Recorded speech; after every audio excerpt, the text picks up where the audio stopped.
بہت بڑا فیصلہ جو کیا آپ نے. فیصلہ کیا ہے اس میں دو چار فکرے میں چھوڑ دوں کہ یار یہ ہم پر ٹیررزم کے الزامات لگا رہے ہیں.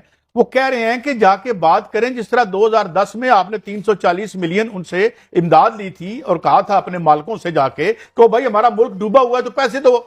اور یہ کیا کرکس میرے لیے لیٹر کا کرکس کیا ہے کہ یار یہ جو پیسے آپ نے صوبوں سے لے کے ان کو دینے ہیں اب ہم کیسے دیں گے جب ہماری اتنی بڑی ڈیوسٹیشن ہو گئی ہے.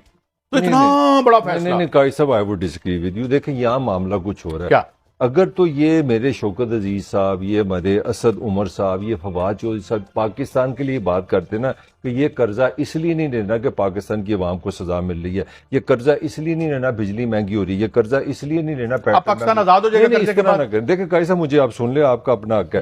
یہ قرضہ اس لیے نہیں لینا کہ یہ حکومت کو سانس مل جائے گا، یہ حکومت ڈیفالٹ سے بچ جائے گی. اور دوسرا جو اندر کی بات ہے، ان کو یہ بھی پتا ہے کہ عمران کے لیے ایک مطلب حالات ایسے بنائے جا رہے ہیں کہ وہ نااہل ہو جائے. اندر سے پریشر یہ ہے کہ ادھر عمران کی نااہلی، اور یہ اگر ڈیفالٹ سے بچتے تو اس کا مطلب ہے یہ اگلے ٹائم 5 سال لے گا. یہ سیدھی سیدھی لڑائی ہے اور یہ پولیٹیکل لڑائی ہے. میں سمجھتا ہوں یہ قابل شرم ہے. میرا ایک اعلان دے لیں، آپ کی پنجاب کی بیوروکریسی نے اس پہ سٹینڈ لیا کہ خدا کے لیے یہ آپ لیٹر مت لکھے آئی ہیں میپ کو. انہوں نے تو ایویڈینشلی بتایا کہ اگر یہ پیسے نہیں آتے تو آپ ڈیفالٹ کریں گے اور اس ملک کا جو حال ہوگا آپ کو میرے سے زیادہ پتہ ہے. آپ کو ایک بات بتا دوں، میری بات سنیں، ڈیفالٹ ان کی تو اوقات کوئی نہیں ہے یہ کسی سے معاملہ کر سکے.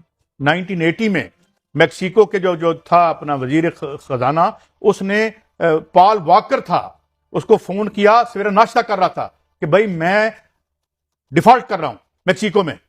اس نے ناشتہ چھوڑا، اپنے ذاتی جہاز پہ بیٹھا، اس نے کہا ڈیفالٹ نہ کری میں آندھا پہ. ان کی اوقات ہے پاکستان کے نیوکلیر. اور میری بات سن لیں، میری بات سنیں، تھی گل کی تھی میں سنیں. یہ دہشت گرد تھا عمران خان جو 3.5 سال حکومت کرتا رہا ہے. یہ 25 مئی کو جن لوگوں کو آپ نے مارا آرٹیکل 6 لگا دیں ان کو. وہ اپنی حالتیں دیکھو، اپنی اوقاتیں دیکھو، ان کے لیے جنت کے معیار. اور خود جو ہے تم مار مار کے لوگوں کا برکس نکال دو.